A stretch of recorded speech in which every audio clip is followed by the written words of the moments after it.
Hmm. Okay, so I don't really know what to say. Once again, I'm not planning anything, but it was fucking weird watching myself. What was the date on that video? 2015. So, 7 years ago? I was drunk, by the way, too, in that video, but you can't tell at all because I needed liquid courage to make that video. I've been looking for that video for years, and I finally found a loophole to literally search and filter through every single fucking post you made through Facebook, and I finally found it tonight. And I wanted to watch it sober to see what I would think about it, but I never ever did until now. So it was really weird watching myself from that year. All I can say about anxiety now is that I don't have it. I mean, it's underlying a bit, but I ignore it. I think it's stupid. Anxiety is fucking dumb. It does nothing but cause you anxiety and just unnecessary stress and fucking torment. Like it's like self torment, basically. It's the fucking devil, man. That's how I look at it. And how I got rid of anxiety is it. Well, it was miraculous. I had a spiritual awakening. I fucking searched deep in my fucking self to figure out how to believe in God. My problem was that I could never wrap my mind around how God could love every single person in the world. So like that just didn't make sense to me. Like how can you know everyone well enough to, it just like I went down that path. That's why I couldn't believe in God. But as soon as I could understand that, I had it was like poof, and I started fucking crying, begging for God's forgiveness. I went through some spiritual shit over the next maybe month after I found God like in myself. Um, but after all this spiritual shit happened, um, all it really took to get rid of the anxiety was doing one thing a day that was hard to do. Anything. Like for I think the first thing I did the next day after I had my spiritual awakening was pay for the fucking bus. Like I was going to work downtown coming from Orleans, hopping the 95 every day to and from work. And I felt guilty about it, and it always made me nervous and gave me anxiety as well. So I felt like my first test needed to be, just paying for the fucking damn bus and not worrying about how I was going to pay for drinks later or whatever, things like that.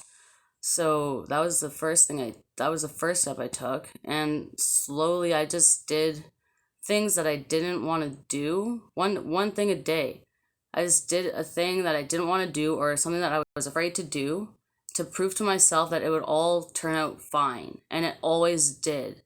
And if it didn't, it had a purpose, and it turned out fine eventually. That's just how life is. You do the hard things, the things that are scary, and it works out, man. Like it always fucking works out. And I realized that after practicing it, and then my anxiety just fucking went away like a miracle. And that's what makes me so faithful as well, and just so sure that God exists.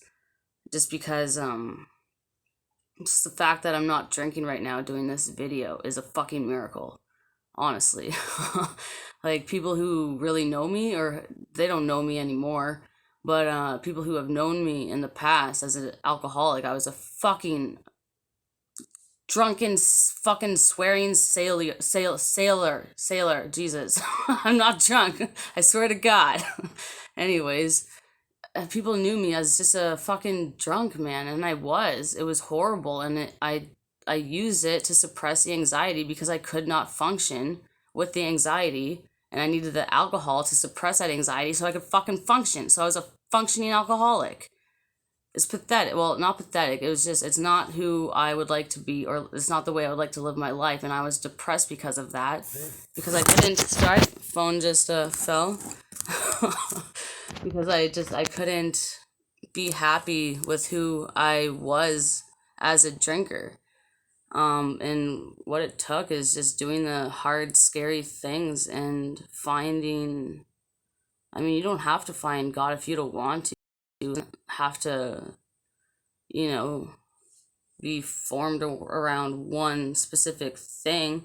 I honestly just believe that finding purpose is really what matters, and facing your fears, because the universe, God, source, whatever, wants to show you that when you do those hard things that make you fearful, that's when you really thrive. And that's what I realized over the past few years is I thrive the most when I'm doing the things that are hard to do or I'm afraid to do. For example, I gave my N11 in to where I'm living right now. I've been living here for the past like 4-ish years. I gave him my N11, which is to end my tenancy, before I was even fully approved for a house. And all I can say is everything went fucking smoothly. There was a couple bumps in the road because I'm getting some supports from the city to pay for my first and last month's rent. And they denied my approval or application at first, but then, fought it, and then I got approved, whatever. There's bullshit everywhere all the time. You just gotta fucking fight it. But anyways, bottom line, I got approved for first and last month's rent by the city, so I don't have to pay shit. It's awesome. I'm living in a fucking house by myself, 3-bedroom house now. Like, I could have been afraid of leaving where I've been for 4 years and not have gotten, the opportunity to go live in a house by myself. It's a fucking blessing.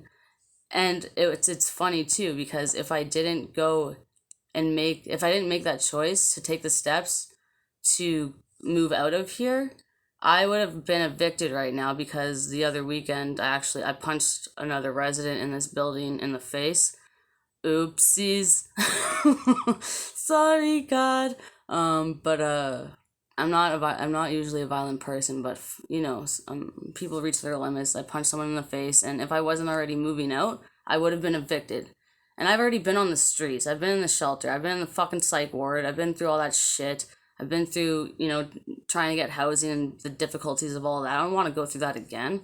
So thank God I fucking faced that fear of leaving this place, or else I would have been evicted on the streets again. So that's just an example right there of, how trusting that gut feeling and just going with your intuition, regardless of the logics or statistics or what your fucking brain's telling you, I really believe that just trusting that everything is as it's supposed to be, and you will end up where you're meant to be, as long as you just do the hard stuff. Do the fucking hard stuff. That's it. If you're addicted to cigarettes, pray about it, man. That's what I did. I cut way down. I was smoking like a pack a day, maybe more, maybe less, give or take a pack, whatever. And I was hooked on that. I never thought I'd ever stop smoking that much. But I prayed about it every day for, I don't know, fucking 1, 2, 3 years. And eventually, I just prayed for the desire to smoke to be taken away. Over and over and over again, every fucking day. And I believed that when I was meant to stop smoking, I would stop smoking. And I wouldn't stress over the fact that I was still smoking when I wanted to not smoke anymore. I just fucking trusted that it is what it is. It's how it's supposed to be. I'm meant to be a smoker right now for some fucking reason. I don't know what the reason is, but I'm just gonna trust it.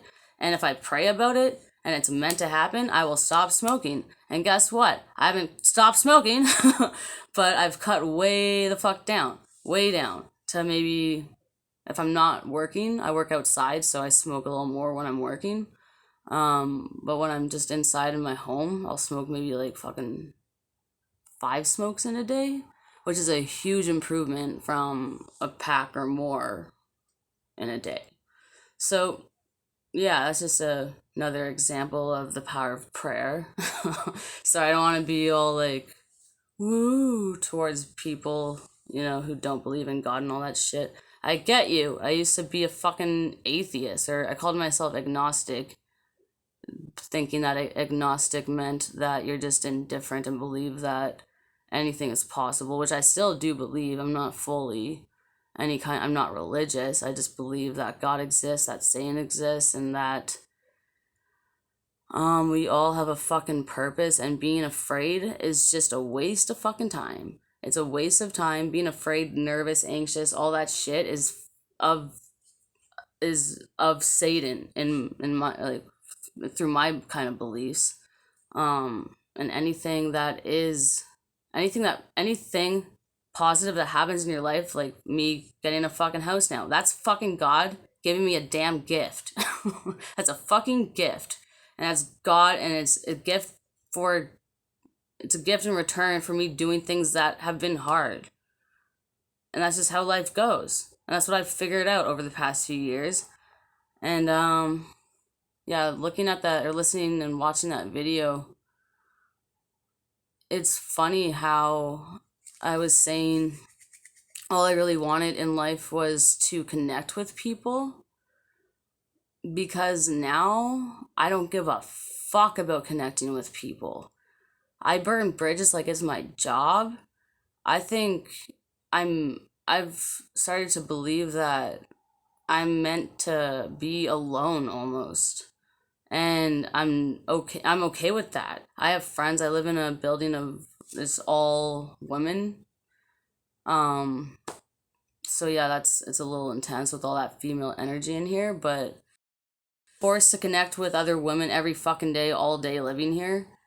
And I'm sick of connecting with people. It was really good for a while, but like, connecting with people is important for sure. Like, I don't want to be like some kind of fucking like hermit where I don't know how to talk to anybody. Like, who are you? Like, I don't want to fucking be all introverted like to the max or whatever.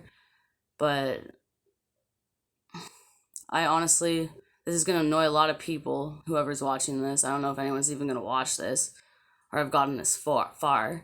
But I honestly believe that purpose of life is to find your purpose and to redefine it all the time and to connect with God, source, universe, whatever. There's a fucking bigger meaning to everything that you do, that you say, like, everything. There's a bigger meaning. For example, if you're planning on going to the store to buy maybe a fucking chocolate bar and you decide not to because you're too tired or I don't know, whatever, but instead you fight that feeling of being tired and you go get that fucking chocolate bar even though you don't really want to. Let's say this chocolate bar is for someone else, okay?